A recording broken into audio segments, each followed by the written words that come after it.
The Battle of Fort Sumter in 1861 marked the opening engagement of the American Civil War, setting the stage for a conflict that would last 4 years and profoundly shape the nation's future. Situated in Charleston Harbor, South Carolina, Fort Sumter was a federal stronghold that became the focal point of escalating tensions between the seceding Southern states and the Union. Leading up to the battle, the secession of South Carolina in December 1860 fueled a crisis over the control of federal properties within the state. Fort Sumter, still under Union control, became a symbol of federal authority as South Carolina and 6 other southern states formed the Confederate States of America.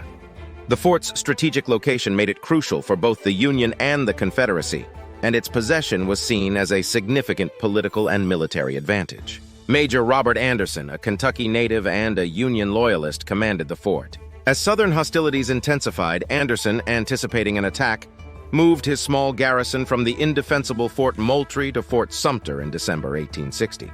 This move was seen by many in the South as an act of aggression, further inflaming tensions. In the months that followed, both the Union and the Confederacy made attempts to negotiate control of the fort, but to no avail.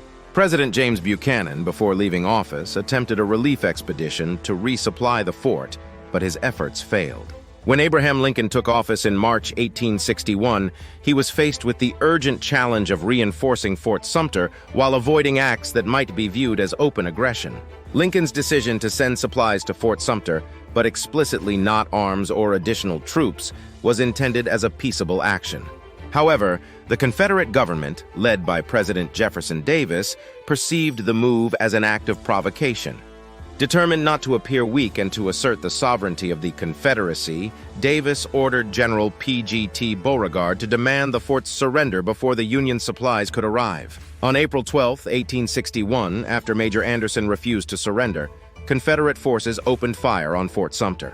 The bombardment lasted for 34 hours under the command of General Beauregard, a former student of Anderson's at West Point. The attack was relentless, with over 4,000 shells fired at the fort, highlighting the intensity and determination of the Confederate forces. Despite the heavy bombardment, Major Anderson and his men withstood the assault without casualties. Their resilience was a testament to their commitment and skill, even as the fort itself suffered significant damage. Conditions within the fort grew dire, with supplies dwindling and structures damaged, leading Anderson to finally agree to evacuate.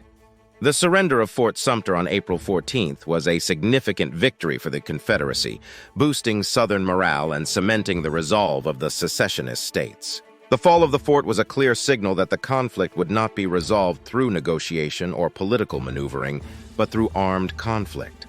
The impact of the battle extended far beyond the confines of Charleston Harbor. The attack on Fort Sumter rallied the North to the defense of the Union, with President Lincoln calling for 75,000 volunteers to suppress the Southern rebellion. This call to arms prompted 4 more states to secede from the Union, joining the Confederacy. The Battle of Fort Sumter not only inaugurated the Civil War, but also set a precedent for the ferocity and scale of the fighting that would characterize the ensuing years. It became emblematic of the deep divisions within the country and the complex interplay of political, social, and economic factors that drove the nation into conflict. In retrospect, the Battle of Fort Sumter was a pivotal moment in American history.